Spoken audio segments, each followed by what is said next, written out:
Welcome to the Dress Up Mom. Hello, thank you so much for tuning in. On today's video, I am going to tour one of San Diego's best pickers' homes, Emily Twirls. I got invited to come and see her incredible 50s atomic home, and I'm gonna go talk to her and get some of her tips and see these amazing pieces that she has. But first, thank you so much for tuning in. I really appreciate it. If you are a regular viewer and subscriber of my channel, I absolutely love you. Thank you so much. If you are new to the channel and you like what you're seeing, please subscribe. It's just the button. It's free. It means the world to me. We are also on all the social media outlets, Instagram, Facebook, Twitter, at The Dress Up Mom, hashtag The Dress Up Mom. You can check us out there too. If you watch my channel, it's no secret that my favorite vintage shop in San Diego is Bad Madge out in South Park. The owner, Tanya, is just such a wonderful person, an absolute gem, somebody I've become friends with, and she has a couple, Emily, and Emily has her husband, and they pick for her. And Tanya's been working on getting them to pick for her shop for years. I have purchased some of the things that Emily has found, and she recently connected me with Emily, and I get to go today and check out her house. Now, Tanya says this place is amazing, so I'm super excited to go do that and to get some tips on picking. So let's just go. I'm going to take you with me. I've never been here. I've actually never met Emily. So let's go head out and do that and see what happens.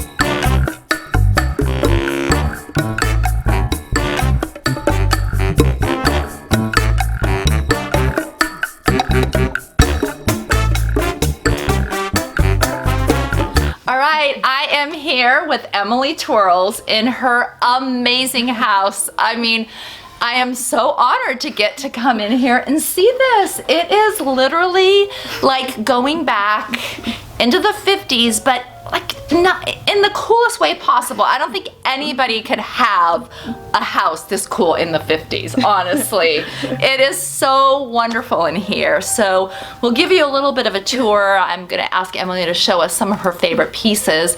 But first I wanted to talk a little bit about just picking. You're a picker, right? Is that what we call you? Yes, more like treasure hunting, but yeah, treasure hunting would be the picker extraordinaire, I would call it. But tell me about like how that started. How did you get into it? Absolutely. So for me, it really all started with loose type purses and it turned into fashion, and then it became the whole life. So, exactly. Look at this. It's so wonderful. The housewares things, and we got so far into thrifting, treasure hunting, it becomes kind of a addiction at some point, just a little bit, but in a good way. So when the house got full, we had no choice but to, heaven forbid we should stop thrifting. No, I could never you can't do that. You cannot. It's like a shark. You'd actually die. Can't do it. So we started picking for other people. Once we still pick for ourselves for sure, because you never know what amazing thing you're gonna find that you've never seen before. That's our favorite thing. We're like, look, I found this. I've never seen one before. Exactly. That's code for like, this is exciting. Then my guess is that you have to decide, okay, we're gonna get this, but then we probably have to let go of something else. And what's that gonna be? That is how full the house has gotten. Yes. Yeah. So it's like,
you do this with your husband too, which is Yes. so cool. Yeah. I am very lucky to have someone that absolutely adores this as much as I do. Yeah, that's really cool. We are happiest when we do this. Okay. Like our favorite thing in the whole world, we do cross-country road trips and we pick. So tell me about how that works, like a day in the life of a picker, if you will. How do you get up early in the morning? You have your favorite places? Oh, absolutely. We have our rounds, our places. We are known by name at most thrift stores just because we're frequent flyers. Okay.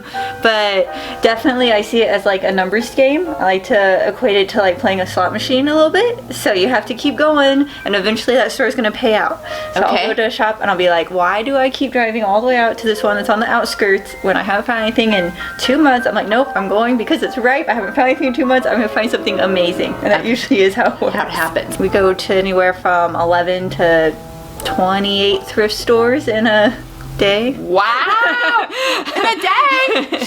Well, to be fair, there are 2 of us. So what would be some of your tips for somebody who's just getting into picking and looking? I think the biggest trick is that you just have to keep going. Like I said, it's a numbers game. You can't go once in the afternoon one day and be like, well, I went to like 3 places, I didn't find anything, and now I'm discouraged. Because I'm going to be real with you, when I tell you we go to 11 to 28 stores in a day, there are days that between me and my husband, we still come home completely empty-handed. Really? Yes. Okay. And that's the other thing that you learn after you've been here a while is don't buy to buy. Don't ever buy to buy. You will be sorry when you buy to buy.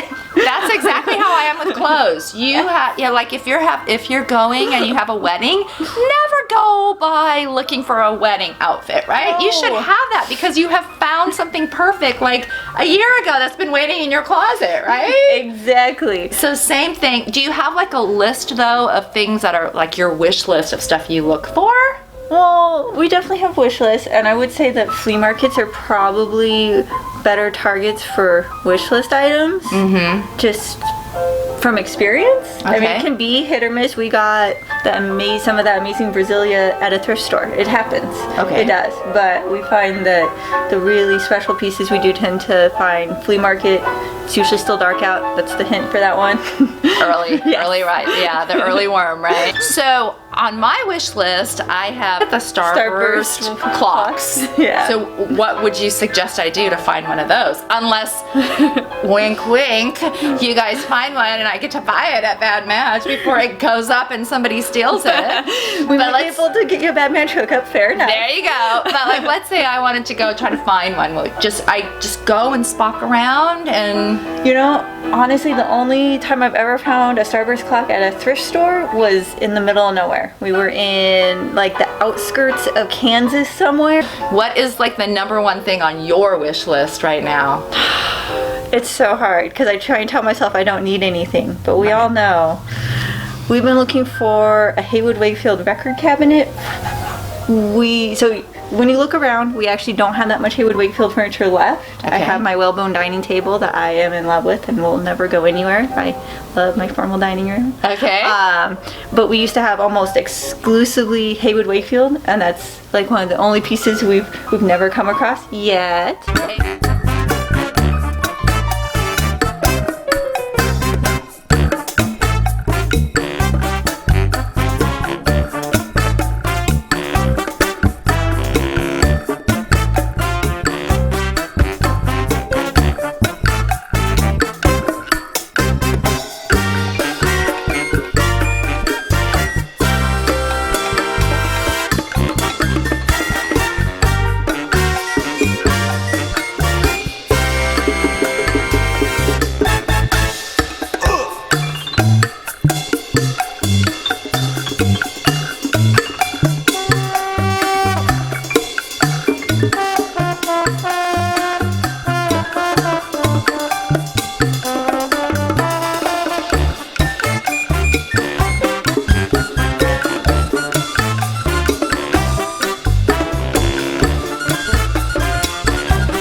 right, so I've asked Emily to show us this, where it all started here with these lucite purses, right? Your collection of these. Yes, I feel like they're little works of art. I just saw it and fell in love. Okay. So many reasons to love something that's functional and so beautiful.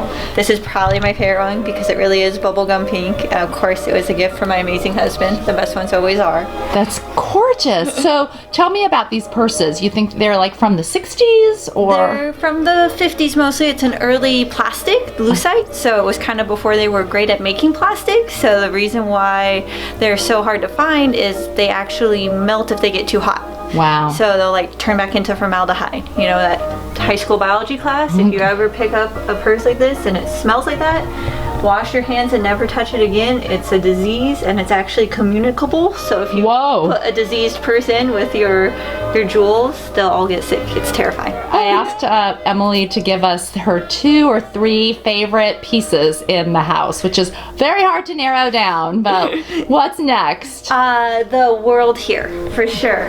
So yeah, this is just amazing. I mean, look at it. It's a original Whitco world, and we spent many years looking for it. And one very early morning at the Long Beach flea market, we struck gold.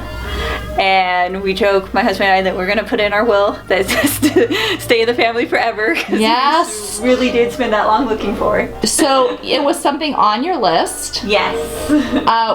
What do you think is the background on this? Because I'm not familiar. What did you say it was? What is Whitco World. Okay. So they're out of the Northwest, and they do all the wood carvings. I have like a big dodo, and I also have like a fireplace tool thing. But you can always tell because you see the wood, how it has the great texture to it. Okay. Look at this. It is really amazing. And the color, it's like my favorite colors too. Yeah. That is just beautiful. But this lamp here is majestic, and we like to call it the flame. And it's the only example that looks like this that we've ever seen online or in person. Okay. This was a fantastic find by my husband. We were at the Palm Springs flea market. Again, one very early morning. I could tell he was coming back from across the flea market to meet me. I could tell by the way he was walking, like, you found something amazing. What did you find? Wow. And this is what he brought back. Love all that detail. Look at the individually painted. It's like 3 different colors. It's kind of amazing. It is. Wow. Okay, here we have. I mean, honestly, I don't know how you picked 3 things because there's like 300 incredible things in here, but and they all have their stories. That's the fun part. Yeah, exactly. But this chair is probably one of the most atomic pieces of furniture we own. I don't know if you can tell, but it has these great little bars, and it kind of curves, and then it has like 2 different kinds of metallic in there, blue and gold. And the really cool part about it, we found this up in LA from a guy that had gotten it from an estate, and then when we got it home, we actually still lived in North Park when we bought it. Okay. And there's this amazing sticker on the bottom of the ottoman, and it was created at this San Diego furniture company. That was 2 blocks from where we were living at the time when we brought it home. So. Oh my gosh, so it came full circle. Yes. Wow. So when you say, what classifies atomic? You said that the house or your style here is like late 50s, early 60s atomic. So we like the fun stuff, the space age stuff, what was really like out there and new and adventurous, rather than maybe your traditional mod sleek lines, which I respect and it has its place. Yeah. This is like it. I love Lucy's house. No. Well, that was fun. Some amazing pieces in that home. Thank you so much, Emily, for opening up your home and being so gracious with your time and teaching us a little bit and showing us these amazing pieces. If you are in the San Diego area and you want to see some of these incredible picks that Emily and her husband find, you can get them exclusively at Madge Company in South Park. Thank you for watching. I hope you enjoyed this. Until next time, have fun and dress it up a little.